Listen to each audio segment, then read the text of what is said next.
Hello everyone, আসসালামু আলাইকুম। সেদিন তো দেখিয়েছিলাম হলুদের ভিডিও, আজকে দেখাবো ওদের কাপিনের ভিডিও। এই তো আমরা যখন লাস্টে মোনাজাতটা ধরেছিলাম তখনের কিছু পিকচার দিলাম। তো প্রথমেই কাজী যখন আসলো তখন আমাদের এই কাগজগুলো দেখাচ্ছিলাম আর সব কিছু ঠিকঠাক আছে কিনা দেখে নিচ্ছিল। তো ওনাদের কিছু কাজও ছিল, যেহেতু আইডি কার্ড এখন নতুনভাবে হয়েছে, তো এই তো ওদের কাজগুলো সেরে নিচ্ছিলো। এখান দিয়ে এই যে আমার ছোটো বোনের হাজব্যান্ড ওদের যে ফুলের তোড়া নিয়ে এসেছিলো ওদের জন্য, ওদের শুভকামনা জানাতে। তো এই তো রেডি হয়ে গেছে, ও সিম্পলি একটা মেকআপ নিয়েছিল যেহেতু এটা রাতের একটা অনুষ্ঠান ছিল আর ওই দিন অনেক বেশি গরম ছিল। প্রথমে ভেবেছিলাম আমরা শাড়ি অথবা লেহেঙ্গা পরাবো, কিন্তু লাস্টে অ্যাট এ টাইম এরকম একটা সময় আসলে এতই গরম ছিল, ও বলতেছিল যে না শাড়ি পরবে না। তো আর আমরা জোরাজোরি করিনি। আর আজকের এই ভিডিওটা ছিল ওদের ভিডিওটা এডিট করার টাইম পাইনি, দোয়া করি ওরা যেন সুখী হয়। আমরা সারাদিন এত কাজ করেছি, এত টায়ার্ড আর ক্লান্ত, মানে কি বলবো, আমরা যে পার্লারে যেয়ে কথা বলে আসছি বাট পার্লারে যে সাজবো সেই এনার্জিটা আমাদের ছিল না। এই তো দেন আমার আঙ্কেল, আমার ফুফু, যত আত্মীয় স্বজন ছিল যারা আশেপাশে ছিল তারা সবাই চলে এসেছে, সবাই মিলে। এই যে আমার ছোটো বোনের হাজব্যান্ডও ছিল। এই তো ওরা ওদের শুভ কাজগুলো সেরে নিচ্ছে, যেহেতু এটা কয়েকদিন আগে করা। তো এই তো বিয়ের কাজগুলো মোটামুটি অর্ধেক সম্পূর্ণ হয়ে গিয়েছে এখানে। আর ওরা যেহেতু বাইরে চলে যায় সেক্ষেত্রে ওদের কিছু পিকচার আর ছবি আলাদাভাবে স্পেশালি করে রাখছিল, যেহেতু হাজব্যান্ড ওয়াইফ যাওয়ার ক্ষেত্রে একসাথে ওদের কিছু প্রুফ লাগবে, সেজন্য এগুলো আলাদা করে ছবি তুলে নিচ্ছিল আর আমি এ পাশ থেকে ভিডিও করছিলাম। এই তো ওদের জন্য দোয়া করবেন। আলহামদুলিল্লাহ সব কিছুই ঠিক ছিল আর ওদের সারা জীবন যেন এভাবেই কাটে। বিয়েতে কিছু সাক্ষী প্রয়োজন ছিল, সেক্ষেত্রেও এখানে 2-3 জন সাক্ষী হয়েছিল। আমার নিজেরও মনে পড়ে গেল আমার বিয়ে দিনের পর সব কাজ সম্পন্ন করা হচ্ছিল আস্তে আস্তে। তো আমরা এখান দিয়ে আবার আমাদের কিছু আত্মীয়স্বজন ছিল, ওনাদের খাবার দাবার দিয়ে দিলাম। তো খাওয়া দাওয়া মোটামুটি আস্তে আস্তে কমপ্লিট হতে হতে দেন আমার ছেলে উঠে গিয়েছিল, যেহেতু ঘুমাচ্ছিল। তো দেন ওরে একটু সামলাইতে হয়েছিল। জীবনটা আসলে কেমন করে কেটে যায় কেউ বলতে পারে না, হয়তো বা সেদিনও ছোট একটা বাচ্চা নিয়েছিল, সেই দোয়াটাই রাখি। করে এত তাড়াতাড়ি বড় হয়ে যাবে, কখন বিয়ে দিয়ে যাবো সেটাও ভাবতে পারি। দেন ভাইয়া সিগনেচারটা করে নিয়েছিল, এখন সাক্ষীদের সিগনেচারগুলো লাগবে। তো এই তো ওনারাও করে নিচ্ছিল, যেহেতু এগুলোও প্রুফ হিসেবে কাজে লাগবে, এগুলো অ্যাম্বাসিতে ফেস করতে হয় এই ছবিগুলো। তো যারা যারা এমন দোয়া করবেন যাতে ওদের ড্রিমগুলো তাড়াতাড়ি পূরণ হয়, জানাবেন, যেহেতু আমরা জানি না অতটা। তারপর কারো ক্ষেত্রে যদি এরকম হয়ে থাকে অবশ্যই আমাদের কমেন্টে এসে বলবেন। দেন ছবি টবি তুলে নিয়েছিলাম। প্রথমে অনুষ্ঠানটা শুরু হওয়ার কথা ছিল সন্ধ্যা 7টায়, যেহেতু কাজই এত আসতে লেট করছিল, ওনার আরেকটা বিয়ে ছিল অন্য জায়গায়, সেখানে আমাদের টাইম হয়ে যায় রাত 9টায়। তো রাত 9টায় হতে হতে অনুষ্ঠানটা শেষ করতে করতে সবাই অবশ্য ছিল, 12টা বেজে গিয়েছিল। ইভেন লাস্টে আমরা খাওয়া দাওয়া করতে করতে রাত 1টা বেজে যায় আর ঘুমাতে ঘুমাতে রাত 3টা বেজে যায়। তো এই তো আমরা একটু ভিডিও করে নিচ্ছি, দেন ওনাদেরও ছবিগুলো ক্লিপগুলো নিচ্ছিলাম। মোটামুটি খুব ভালোই কেটেছে দিনটা। এই তো আমার ছোটো বোনের হাজব্যান্ড, ও এখন সিগনেচার করতেছে। তো ওর জন্য দোয়া করবেন। ওর একটা পেজ আছে শাওয়াল আরমান, অবশ্যই আপনারা মোটামুটি ওর পেজটাকেও সাপোর্ট করবেন। এই তো ওর পাশে থাকবেন। তো আলহামদুলিল্লাহ সব কিছুই কমপ্লিট হয়ে যাচ্ছে।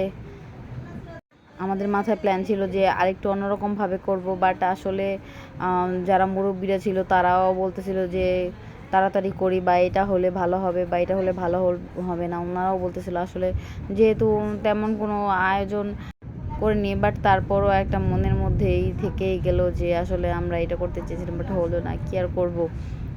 সব মিলিয়ে মোটামুটি আলহামদুলিল্লাহ সব কিছুই ঠিকঠাক মতো হয়ে গিয়েছে। আর ভিডিওটা ছিল কয়েকদিন আগের, আর আসলে আমি অনেক বিজি ছিলাম, আমার এখান থেকে ভিসা হয়ে যাচ্ছিল। আমি যেহেতু ইন্ডিয়া চলে যাব সেই জন্য আমার ভিসা টিসা এসে পড়েছে, ইভেন আমরা এখন প্লেনের টিকিটটাও কেটে ফেলবো। তো ইনশাল্লাহ এই জন্যই আমাদের লেট হয়ে গিয়েছিলো, নয়তো ভিডিওটা আমি আরও আগে আপলোড করে দিব। তো আমার জন্য সবাই দোয়া করবেন, আমি অনেক অসুস্থ, যেন আমি যে উসিলায় যাচ্ছি যেন সেই দোয়াটা মন থেকে করবেন, যেন সেটা কবুল হয়ে যায় ইনশাল্লাহ। তো সবাই এখন ওদের জন্য দোয়া করবে, যেহেতু এখন ওরা একটা নতুন জীবন শুরু করতে যাচ্ছে, যেহেতু ওরা হয়তো বা খুব তাড়াতাড়ি বাহিরে চলে যাবে, তো এই জন্য একটু দোয়া করতেছে।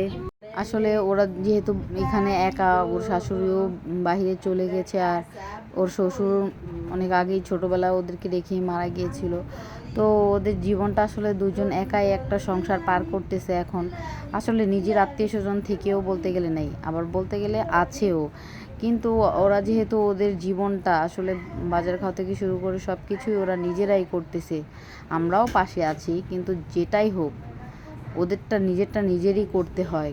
আমরা তো দিন শেষে খোঁজ নিই, তারপরেও জীবনটা কিভাবে চালাতে হয় ওরা দুজন একা হয়তো বা এতক্ষণে শিখে গিয়েছে। এত অল্প বয়সে বলেছিলাম না যে বিয়ে দিয়েছিলাম, এমনও অনেক দিন গিয়েছে যে ও এক্সাম চলতেছে, তারপরও নিজের ঘরের সংসারে কাজ করে দেন এক্সাম শেষ করে এসে রান্নাবান্নাও করেছে, আমরাও কিছুটা হেল্প করেছি। বাট দিন শেষে আমরা এটাই বুঝি যার যার ঘর তাড়াতাড়ি কেয়ার করে রাখতে হবে। আসলে তখনই একটা মানুষ বুঝে। আসলে আমিও সেই সময়টা পার করি। আমি যখন পড়ালেখা করতাম তখন শুধু পড়ালেখাই করতাম, আর যখন সংসার শুরু করেছি তখন শুধু সংসারই করছি। হ্যাঁ, এমন 2টা এক্সাম ছিল আমারও, যেটা আমার বেবি হওয়ার পরেও আমার দিতে হয়েছিল 2টা এক্সাম, যেহেতু ফাইনাল ইয়ারের 2টা পরীক্ষা লস করে দিলেই আমার জীবনটা একদম হেল হয়ে যাবে। তো এই জন্য আমি 2টা পরীক্ষা তারপরে দিয়েছিলাম। বাট ওর ক্ষেত্রে পুরাই ব্যতিক্রম, যেহেতু ও সংসারও করছে, এক্সামও দিচ্ছে, দেন এদিক দিয়ে সংসারটাও সামলাচ্ছে। আসলে যারা এরকম লাইফ লিড করেছে তারাই হয়তোবা বলতে পারবে। আসলে অনেক সময় হয় যে হয়তোবা পড়ালেখার প্রতি মনোযোগ থাকে, হয়তোবা সংসারের প্রতি মনোযোগ থাকে, বাট 2টাই একসাথে অনেকটাই টাফ। তো সবাই অবশ্যই বলবেন কার জীবনে কোনটা ঘটেছে। আর এই তো বিয়ে সম্পন্ন হয়ে যাওয়ার পরে সবাইকে মিষ্টি দিচ্ছিলাম, যেহেতু আমার ভাইয়া মিষ্টি নিয়ে এসেছিলো, মিষ্টিটা খুবই ভালো ছিল। তো যেহেতু বিয়েটা শেষ হচ্ছে সবাইকে একে একে মিষ্টি দেওয়া শুরু করে দিলাম।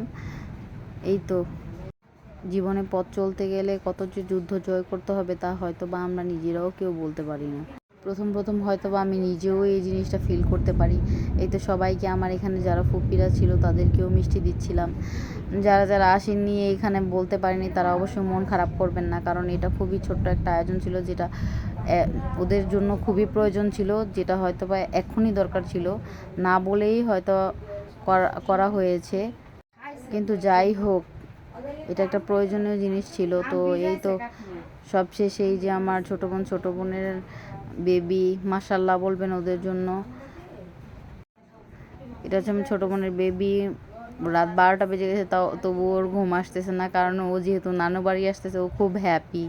কারণ ও যখন এর আগে এসেছিলো তখন সবসময় আমি ওকে টেক কেয়ার করতাম, খাওয়াতাম, গোসল করাতাম, ওকে দেখে রাখতাম সব সময়ই। তো এখন আবার যেহেতু কয়েকদিন পরে এসেছে সেজন্য আমাকে আবার ভুলে গিয়েছে। একটু পর আবার ঠিক হয়ে গিয়েছিল অবশ্য। প্রথম যখন এসেছিলো তখন একটু কান্না করছিল, অবশ্য আমার ছেলেও যখন ছোট ছিল তখন এমনই করেছিল। তো অবশ্যই মাশাল্লাহ বলে যাবেন, ওর জন্যও দোয়া করবেন।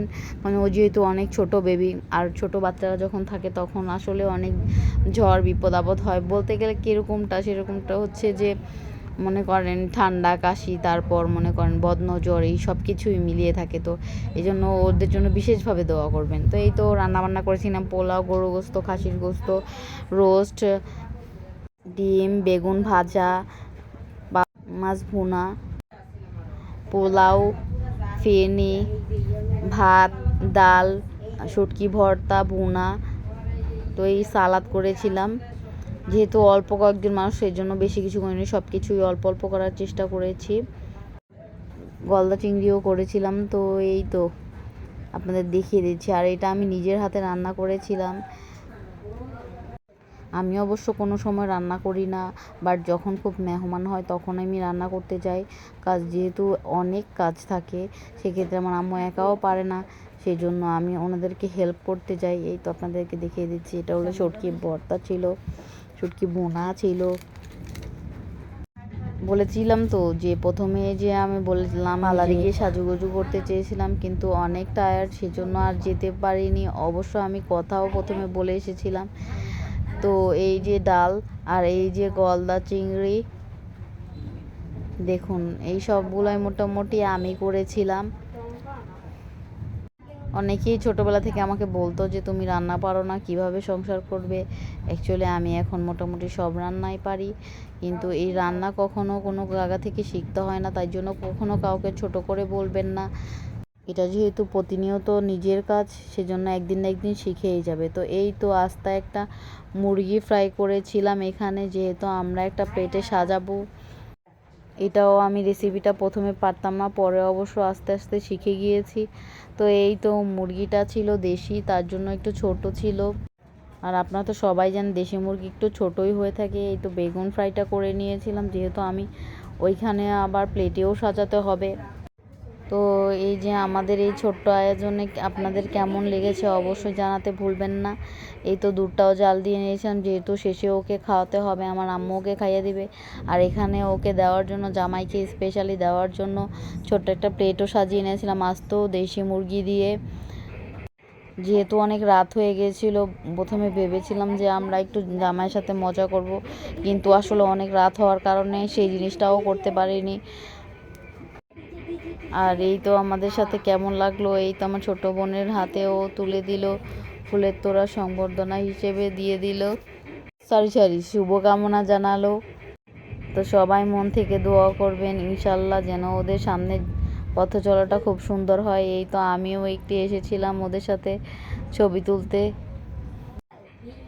দেন আমরা ফ্যামিলির কিছু পিকচার তুলে নিলাম, আমার আম্মু এসেছিল, তো আমরা সবাই মিলে কিছু ছবি তুলে নিলাম। আমার ফুপিরাও ছবি তুলে নিয়েছিল এখানে।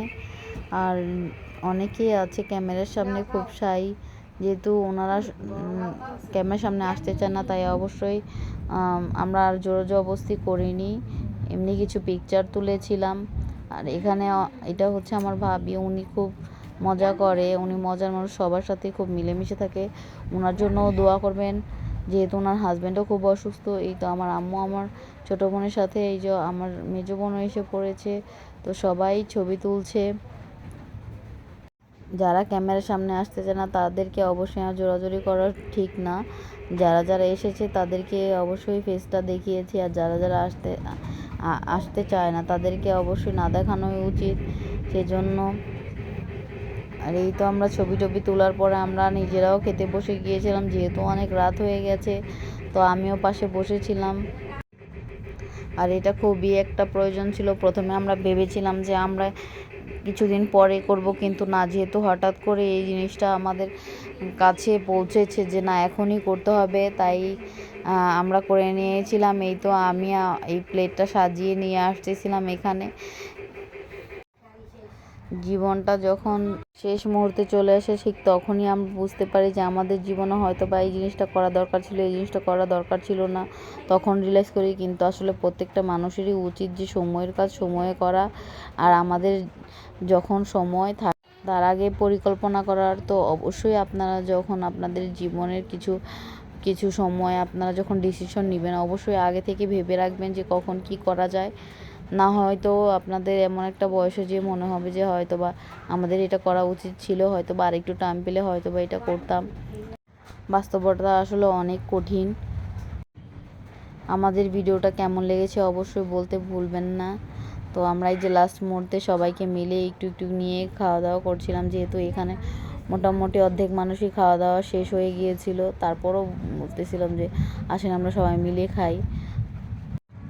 আমরা যখন ছোট ছিলাম তখন আসলে বিয়েতে গেলে আমরা এরকম হয়তো বা আস্ত খাসি অথবা আস্ত মুরগি দেখলে রান ধরে টানাটানি করতাম হয়তো বা, কিন্তু এখন এমন একটা বয়সে এসে পৌঁছেছি যে আমরা আর এইসব করি না। কে বিয়েতে এরকম করেন অবশ্যই বলতে ভুলবেন না।